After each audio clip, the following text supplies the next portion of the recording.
नमस्कार दोस्तों। मैं आपका दोस्त अजय चौधरी आज फिर से आपके सामने एक नया वीडियो लेकर के। देखिए, पिछले कई वीडियोस में हमने जो मेवाड़ के और मारवाड़ के बीकानेर राजवंश के कई योद्धाओं के बारे में अध्ययन किया।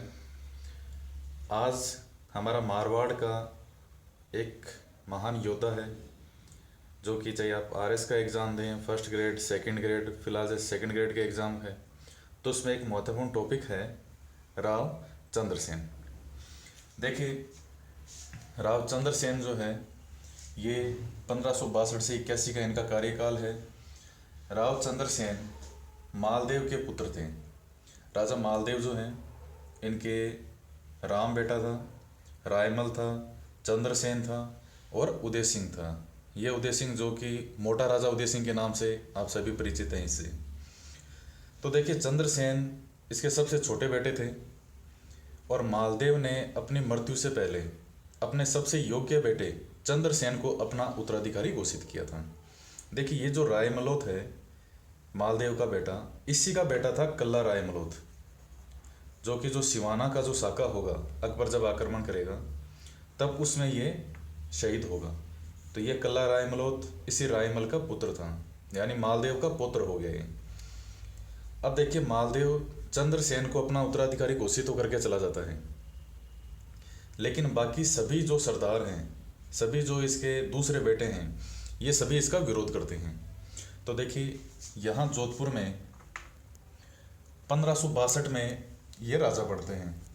इनका जन्म वैसे 1541 में हुआ था, वैसे पूछा नहीं जाता है। 1541 में इनका जन्म हुआ था और बीकानेर के जो महाराजा रायमल थे उनका जन्म भी 1541 में हुआ था, बिल्कुल हम उम्र थी। तो जोधपुर में 1562 में ये गद्दी पर बैठते हैं।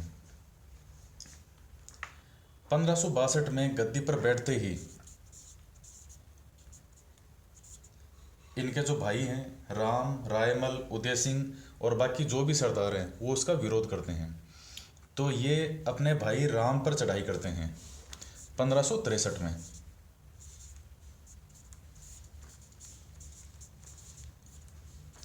जब ये राम के विरुद्ध जाते हैं तो उस समय राम भाग करके नागौर में एक हाकिम होता है हुसैन कुली बेग, जो जिस समय नागौर सौंप रखा था अकबर के द्वारा, हुसैन कुली बेग के पास में चला जाता है और इस बात का पता अकबर को भी चलता है।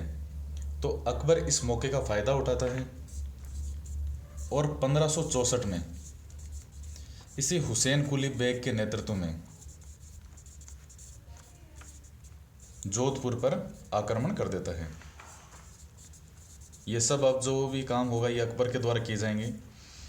1564 में जब अकबर यहाँ पर आक्रमण करता है हुसैन कुली बेग के नेतृत्व में, तो कहते हैं 7-8 माह की घेराबंदी के बाद में चंद्रसेन है यहाँ से निकल करके जालोर में, ये जालोर है, जालोर में एक जगह है बादराजुन, यहाँ पर आकर के निवास करने लग जाते हैं। इसके बाद 1570 में अकबर नागौर दरबार लगाता है। ये जो नागौर दरबार है 1570 का, इसको मारवाड़ की परतंत्रता की कड़ी कहा जाता है, क्योंकि इस नागौर दरबार में यह हुआ था कि कौन अकबर के पक्ष में है और कौन उसके विपक्ष में है। जब 1570 में अकबर ने यहाँ पर नागौर दरबार लगाया तो उसमें कई जो राजा आए थे, जैसे बीकानेर हैं तो बीकानेर से आए थे कल्याणमल जी, ये अपने बेटे राय सिंह और पृथ्वी सिंह के साथ में यहाँ पर आए थे। जैसलमेर में उस समय राजा थे हर्राय भी आए थे। और प्लस ये मालदेव का जो बेटा था उदय सिंह, जो कि बाद में मोटा राजा उदय सिंह के नाम से जाना जाता है, यह भी इस नागौर के दरबार में आया था। और चंद्रसेन भी नागौर के दरबार में आए थे कि क्या वस्तु स्थिति है या क्या अकबर की पॉलिसी है। जब नागौर दरबार में इन्होंने देखा कि अकबर एक राजपूत को दूसरे राजपूत के विरुद्ध खड़ा कर रहा है और आपस में इनको वो भिड़वा रहा है, तो वो उनको सही नहीं लगा और वहाँ से वो पलायन करते हुए वापस यहीं बादराजन आ गए। बादराजुन में आने के बाद में अकबर ने जो बीकानेर का रायमल था, कल्याणमल का बेटा, राय सिंह। राय सिंह के नेतृत्व में बहादुराजन की ओर अपनी सेना भेजता है 1572 के आसपास। यहाँ से ये पलायन करते हुए, बहादुराजन से पलायन करते हुए, और ये यहाँ पर आ जाते हैं सिवाना। सिवाना में कल्ला रायमलो था, इनका भतीजा। ये सिवाना में आकर के अपना डेरा डाल लेते हैं। और उसी समय 1572 में एक महत्वपूर्ण और क्वेश्चन बनता है यहाँ पर। अकबर बीकानेर के कुंवर राय सिंह को जोधपुर का कहीं या मारवाड़ का प्रशासक नियुक्त कर देता है।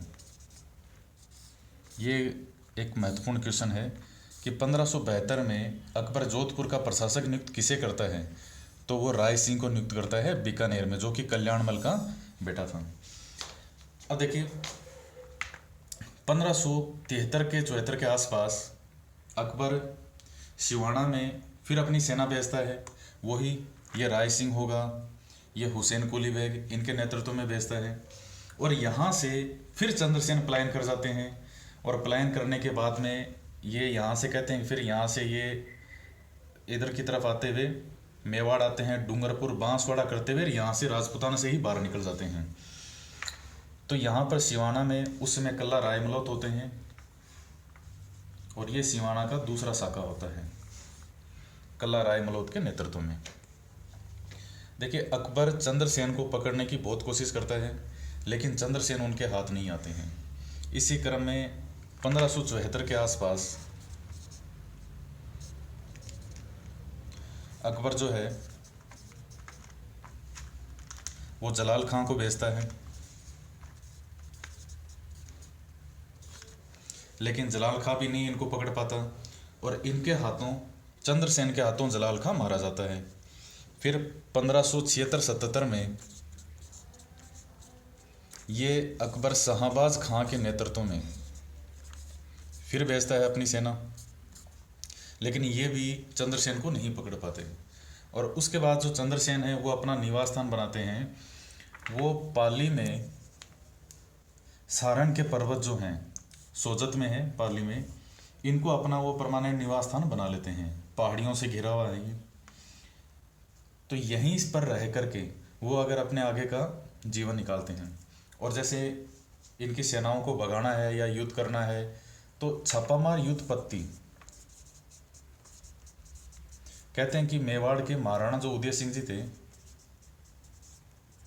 इनके बाद में राजपूताना के दूसरे ही शासक थे जिन्होंने छापामार युद्ध पत्ती को अपनाया था।